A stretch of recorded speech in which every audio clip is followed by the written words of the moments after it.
So I'm coming at you guys today like live with, no carefully written script because really like I want this raw because, well, really it fits this topic really well. Because the way that I see it, and it's something I've seen constantly, is that there's like two kinds of like big problems that we face in life. We face brain problems and we face balls problems. Okay, so like what is a brain problem? Well, a brain problem is something where it's like you need to use your prefrontal cortex to solve some kind of logical puzzle, right? Like you got to move the variables around and use your IQ to come up with a solution. But then you've got balls problems. And these are all about really taking risks and making sacrifices, facing discomfort and putting yourself in, what would be considered a vulnerable position. There's some stakes at play. And this, what happens when you're dealing with balls problems, at least is what I call them, it's like you're activating the limbic part of your brain, the emotional part of your brain that controls all of your internal neurochemicals and stuff like that. And the reason I just call them like balls problems is because in particular, all right, like men, our testosterone has a big impact on our limbic system. It has a big impact on our capacity to really withstand risk taking, and be aggressive and assertive and all this other kind of stuff.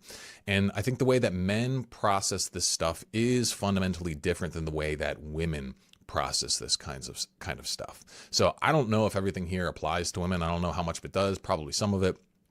But I really want to be speaking to how I think the average man with a normal hormonal profile needs to be approaching life if he wants to be making big progress. Okay. And the first thing you got to understand is that even when you're dealing with a brain problem, it's always also a balls problem, at least if there is any sort of, consequences or stakes on the line. And the reason for this is because like, as soon as there's consequences, as soon as basically you're dealing with something that is meaningful to you, right, then you're going to have an emotional reaction to it. And that automatically engages this limbic primal part of our brain, which is connected to, our balls and testosterone and all that kind of stuff. So like, let me give you an example to break this down. Imagine you're an engineer and you need to solve some technical problem. All right. You got to figure out how to write some kind of computer program or solve some math equation or whatever. Now, on the surface, that might seem like a brain problem. It's all about your prefrontal cortex. But in reality, in order to approach that problem and to stay engaged with it, okay, there's something that has to happen first, which requires you to step up and confront the problem before you know how to solve it. Okay. And this is something that I would say takes balls. All right. And so everything that you're doing that means something to you, it has this component to it, even if it seems like it's primarily cerebral sort of situation. And what I found, through, I've been coaching guys for like over 10 years now, is that a lot of guys will fall into this trap of trying to solve, their problems in their life by like applying brain power to balls problems.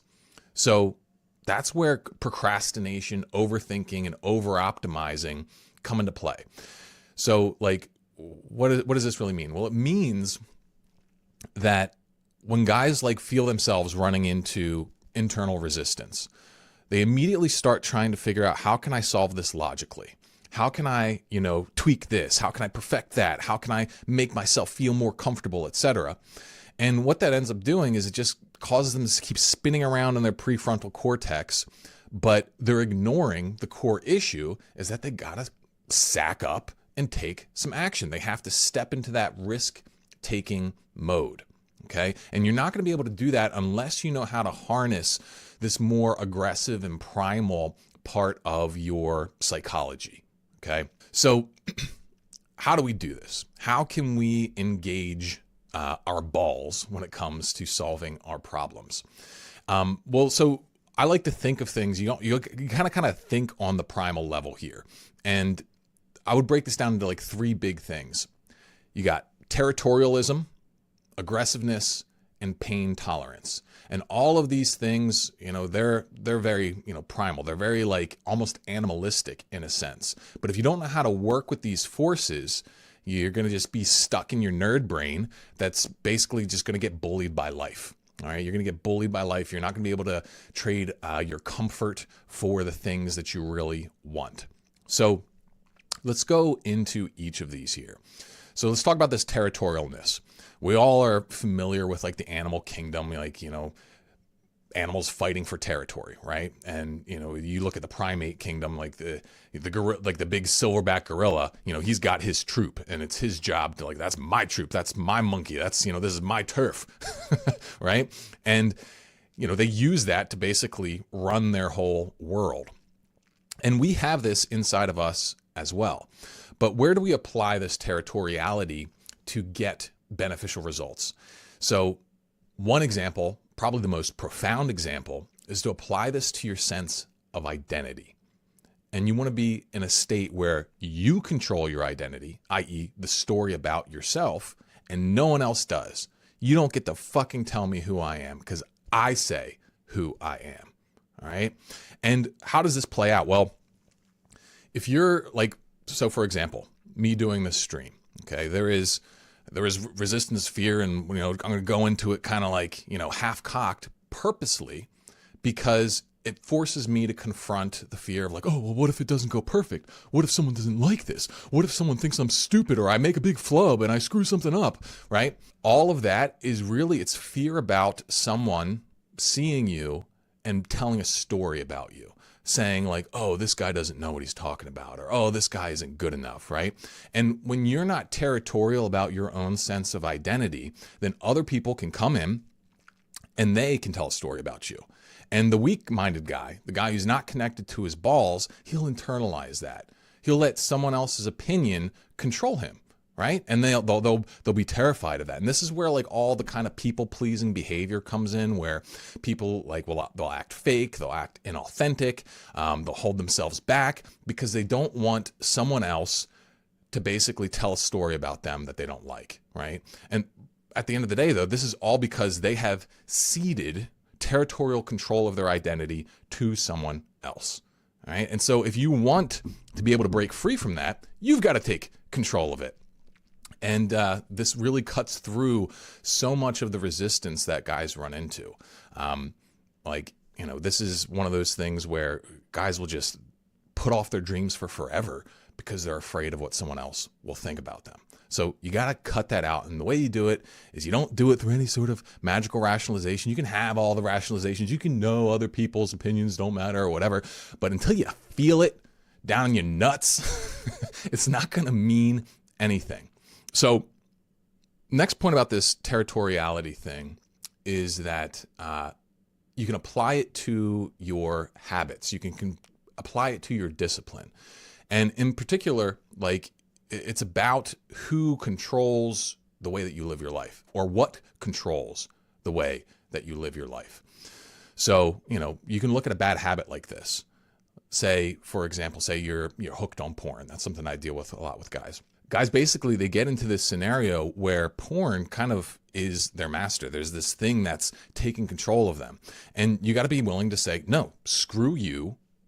You get out of here. And it might sound like silly to personify porn as like this invading force in your life. But if you do that, well, that lets you engage this like ancient, primal, and insanely powerful circuitry of territoriality. Like, I get to control my actions. You don't get to control my actions. Speaking specifically to whatever that bad habit is that is maybe holding your life, holding you hostage, and preventing you from being the person that you want to be.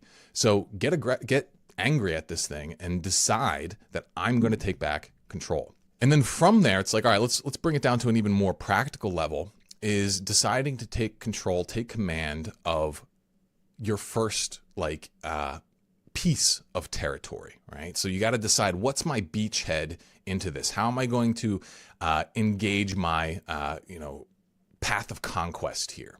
So for example, with this stuff here, in the realm of the rugged productivity series, in the last video of the series, I was talking about how you need to have an iterative mindset where you got to take that first step And so that's really what you're deciding is you're like, what's the first piece of territory that I'm going to take? And so for me, like, one of the things I've been playing around with a lot is like, how can I put more content out here? How can I do X, Y, Z? And I was like, all right, you know what? I've had this idea about doing some more live streaming stuff and then breaking it down to videos, etc. And this is a perfect example to do it ruggedly. My first thing I'm going to take control of is getting a freaking live stream just up. So I planned it out last night and boom, here I am. I decided to be territorial about saying this is going to be the first thing I take. And that's it. And I make it simple, right? And we'll talk more about this a little bit later, but that's that. So, all right, we talked about territoriality. Now I want to talk about aggressiveness. This is another piece of using your balls. And this has to really do about speed. It has to do with like how rapidly are you able to take the directionally correct action. And you can kind of put it into like a extreme scenario to paint the picture here. Imagine you're getting jumped in a street fight. All right? You don't want to just sit there frozen in your brain, your prefrontal cortex, and your rational thinking. Because if you do that, that part's just going to start spinning and spinning and spinning, and you're going to freeze, right? And if you tried to actually think through clearly in that moment, well, you're probably going to be thinking like, oh, shoot, how can I talk this guy out of it? Or how can I get a hold of the cops? How did that one self-defense move I watched on YouTube go again? Or whatever. And if you do that, you're just going to get hit over the head and get your shit taken. Okay, so that's just not going to work. The only way that you're going to survive in a situation like that is if you get primal, if you allow yourself to react aggressively. It's just like jam your thumb in the dude's eye, kick him in the nuts, and get the hell out of there, right? This is the kind of attitude. And I use that extreme example, and you might be thinking, oh, well, life isn't a street fight. But getting started with a goal that's got like a bunch of emotional resistance around it, it kind of is. It's just an internal street fight. It's an internal turf war about what's going to be calling the shots in your life. Okay. And the key when you're being aggressive is you still want to go for the vitals and you still want to go as aggressively and as quickly as possible. And so you do this by picking the first directionally useful action you can do as fast as possible. So like I said, with the stream, for me, it's just like get one up. Don't worry about all the other stuff. Like don't worry about multi-streaming. Don't worry about fancy production. Don't worry about like, making sure all the announcements are great and all this other kind of shit. Okay. It's just like, just do the damn thing. And if you do the damn thing once, well, then you can do it more and you can polish it up as you go. If you are maybe wanting to get in shape or something like that. Okay. Well, what's the first freaking thing you can do? Go for a damn walk, do some push-ups. That's it. You don't need a fancy exercise program. You don't need the full macro setup. You don't need to do this massive meal prep. Just like start something. All right. Just get going and as long as it's directionally useful and it builds a platform that can grow into something better, that's the key. And be aggressive about this. So many guys just pussyfoot around this shit so much. And then they never actually get anything done. So aggressiveness is key. And now I want to talk about the next piece, which is pain tolerance. And if you guys, if you're a naturally high T guy or just normal guy in many cases, like you can think back to like when you were in like your teenage years. I don't know about you, but like teenage boys do crazy shit. Like, I wasn't necessarily the best teenager. But frankly, me and my friend group, in some ways, we actually became safer after we started drinking and doing drugs, which I don't actually recommend. But prior to that, it was like all high risk, crazy behavior, like stuff where, you would get, destroy property, or you would be, potentially endangering yourself, like jumping off of cliffs and, smashing stuff and doing that kind of thing, setting things on fire, blowing stuff up with fireworks, all that kind of stuff. And the reason for that is because like guys, like they like this dangerous stuff. There's like, you think about like, the super high T dude, what's he doing? He likes to fight, right? He likes to get in there and like put things on the line. And this high risk, high pain tolerance attitude is important. Now it needs to be trained and it needs to be focused. But if you don't have that, well, then you're going to get hard stuck in your life because, like I said, everything that matters to you is going to require risk and it's going to require pain. And so if you don't have this attitude toward things, then you're just not going to be able to get anything started, right? So get going. Allow it to be uncomfortable. And there's a tip that I can offer you with this, is that there's going to be an anxiety that comes up when you consider doing something like this, right? And if you're disconnected from your balls, it's just going to feel scary. It's just going to feel like, oh, I don't want to do that. I don't want to approach that girl. She's going to reject me. Her friends are going to laugh at me. And it's like that kind of thing. And it's like that with pretty much everything. Like, whether it's starting a business, whether it's, building some new thing, like starting some new habit, whatever. And what I want you to do is take that anxiety and tell yourself, I'm not anxious, I'm excited. I'm not anxious, I am excited. And if you lean into that, you'll realize that there is a part of you that is thrilled by the prospect of getting into the arena. And this is one of those things that, like, I think, is it Teddy Roosevelt who wrote this? The Man in the Arena poem? It's a really interesting one, but basically it was like talking about all the critics and the stuff in the crowd, and they can have all the opinions or whatever, but the man who's actually in the arena, actually fighting, he's on a different level. He's playing a different game. And so, like, when you get in there, you have to realize, like, yeah, I might take some hits, I might get beaten, I might screw things up, whatever, but I'm willing to embrace the thrill of this. And if you have that attitude, if you have that spark of being willing to just get out there, put it on the line, then you're going to be able to start living on fire. You're going to be able to start actually engaging. You're going to be able to actually unlock the adventure of your life. But without this, you're not. Okay. So let me walk you through how I tried to apply these principles literally just for the production of this stream. All right. So like I was saying, I've been thinking a lot about how can I produce more content, all this kind of stuff. And frankly, I was like nerd braining out of control. I was just like constantly just being like, how can I make everything so polished? How can I get this, extremely smooth workflow? How can I, do X, Y, Z million things, right? And so what I did is I applied like the principles that I teach in the Frontline Man community to break this down, right? And so a lot of times what you got to do is you got to start shaving away all the nerd brain stuff. Get it all out first. Figure out exactly what your little prefrontal cortex is all nervous and, aspiring to, and then shave it away. Get down to the essentials, get down to the balls of it, and you're gonna be able to start doing stuff. So for example here, let me bring this up. So let me see if I can scroll. Can I make this bigger? So this is just like some notes that I did yesterday.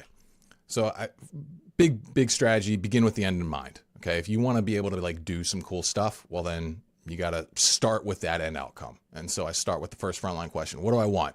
It's like, all right, I want to create more content. I want it to be more compelling and entertaining, right? I want to help guys transform their lives. I want to figure out a way that I can crack into the zeitgeist and really get my stuff out to people.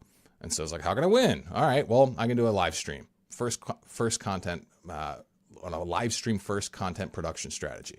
I can try it. I don't know if it's going to work, but let's get something going. And then who will I be? Frontline streamer. That's what I called myself, right? This third question here, it's all about tapping into the identity of the man that you want to be.